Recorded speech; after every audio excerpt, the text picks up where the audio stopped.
안녕하세요, 김대리입니다. 유튜브에서 사업하면 망합니다, 사업 절대 하지 마세요, 무엇 하지 마세요, 이런 영상 제목들 보신 적 있으신가요? 제가 첫 사업을 시작했던 때를 기억나게 하는 내용들이 많아 오랜만에 초심을 되돌아보는 마음으로 보았던 것 같습니다. 내용은 무인 카페지만 사업이라는 키워드에 초점을 두고 생각해보는 게 더 맞을 것 같다는 생각이 듭니다. 우선 사업이란 무엇일까요? 사업이란 남들과 차별화된 재화 또는 서비스를 내가 타겟으로 생각하는 소비자에게 제공하고 그에 맞는 보상을 얻는 시스템이라고 보는데요. 그 차별성이 강할수록 그리고 타겟 소비자의 규모가 클수록 성공 확률이 높고 보상도 커지겠죠. 무인 카페뿐 아니라 세상 모든 비즈니스의 성패를 관통하는 열쇠입니다. 한 정상에서 아이스크림을 파는 비즈니스도 있고 누구도 따라할 수 없는 단 하나의 레시피로 100년 넘게 전 세계의 사랑을 받는 코카콜라라는 기업도 있죠. 극단적인 예시지만 무인 카페를 포함한 다른 사업 역시 마찬가지라고 생각합니다. 독창적인 맛을 낸다. 불가능하다면 합리적인 가격에 맞는 퀄리티 또는 그보다 좀 더 좋은 퀄리티의 음료를 제공한다. 소비자의 집 근처 또는 지나갈 수밖에 없는 위치에 소비자가 원할 때 언제든지 방문하여 시간을 보낼 수 있는 공간을 제공한다 정도가 대표적이라고 봅니다. 가게에 들어섰을 때 쾌적하고 편하게 시간을 보낼 수 있겠다라는 생각이 들면 좋겠죠. 가끔 만나는 사장님이 생각보다 친절하고 내가 새벽에 자주 공부하러 방문한다는 걸 알아주고 조용히 마카롱 하나 건네주고 가주시면 더욱 좋겠죠. 차별화에 대한 강점이 크지 않은 것은 분명한 사실입니다. 그 현실을 인지하고 시작해야 하는 사업입니다. 그럼에도 불구하고 어디에나 수요는 있고 그 수요들을 찾아 공급하는 게 사업가의 마인드입니다.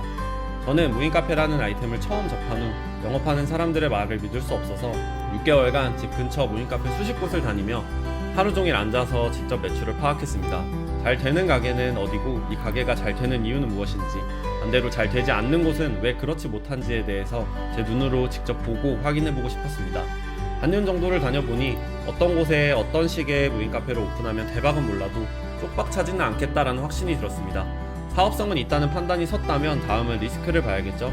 창업 예산을 정하고 목표 수익과 원금 회수 기간을 계산하고 출구 전략에 대해서도 미리 계획했습니다.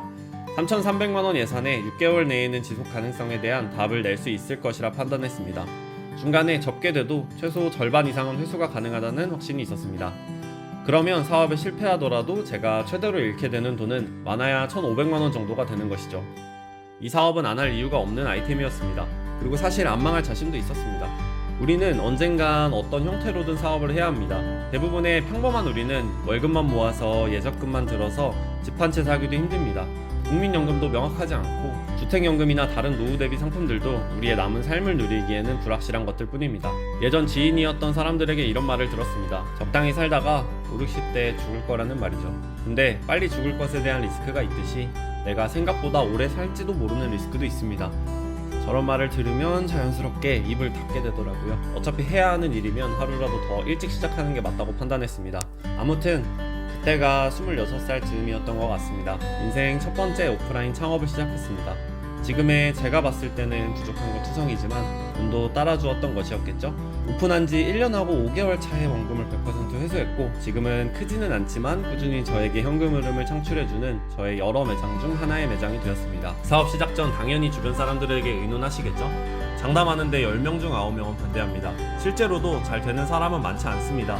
그리고 있죠, 잘 되는 사람들은 주변에 이야기하지 않습니다. 그런 이야기를 해도 자기에게 득이 될 게 없거든요. 오히려 귀찮은 일만 생깁니다. 부러움, 시기, 질투, 주변의 소문 등 쟤는 이래서 이랬을 거야, 저래서 저랬을 거야 같은 말들. 그런 말 들어서 뭐하나요? 그 시간에 한 달에 10,000원이라도 벌어주는 파이프라인 하나라도 더 만드는 게 낫습니다. 내가 판단하고 내가 확신을 가지고 실행해야 합니다. 그에 대한 책임도 본인이 지는 것이죠. 무인 카페도 사업입니다. 누가 좋다 나쁘다 해라 하지 마라 하는 말들은 의미 없는 이야기일 뿐입니다. 모든 것은 나의 판단입니다. 내 눈으로 직접 보고 내 발로 뛰어다니고 밤새워 커피 맛을 잡아가며 하는 노력들이 값진 것이고 어떤 식으로든 그에 대한 보상을 받습니다. 본업을 그만둔다거나 감당할 수 있는 선을 넘어 무리한 사업을 하라는 말씀을 드리는 것이 아닙니다. 각자가 주어진 상황이 있는 것이죠. 현재의 삶에 만족하고 성실하게 하루하루를 살아가는 인생 또한 아무나 할 수 없는 값진 일이고 존중받아 마땅하다고 생각합니다. 다만 그런 삶이 만족스럽지 않거나 조금 다른 미래를 그리고 있는 사람이라면 그들과는 조금 다른 생각을 가지고 살아야겠죠. 세상에 쉬운 사업이라는 것은 없습니다. 주절주절 말이 많았네요. 요즘 주변에 감기로 고생하시는 분들을 많이 만나게 됩니다. 환절기 건강 챙기시고요. 하시는 일, 준비하시는 일들 잘 되셨으면 좋겠습니다. 영상 마치겠습니다. 감사합니다.